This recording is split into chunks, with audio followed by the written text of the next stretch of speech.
সবার সহযোগিতায় প্রত্যাশিত দেশ গড়ার আহ্বান প্রধানমন্ত্রীর। যমুনায় ঈদের শুভেচ্ছা বিনিময়, জিয়াউর রহমান ও বেগম খালেদা জিয়ার সমাধিতে শ্রদ্ধা।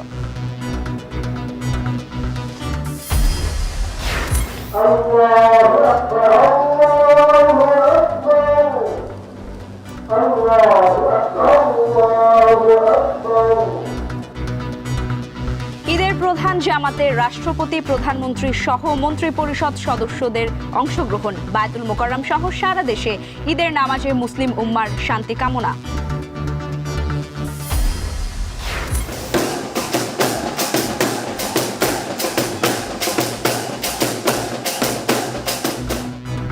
এবং ঈদ আনন্দে ভাসছে সারা দেশ।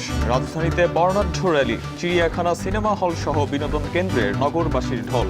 ছুটিতে কক্সবাজারে ভ্রমণ পিয়াসুদের উচ্ছ্বাস। সুন্দর একটা পরিবেশ, যার জন্য সবাই এখানে একসাথে একত্রিত হয়, যার জন্য আমরাও এখানে আসি। অন্য টাইমে এসে দেখছি কিন্তু এতটা ভালো লাগেনি যতটা ভালো আজকে লাগছে।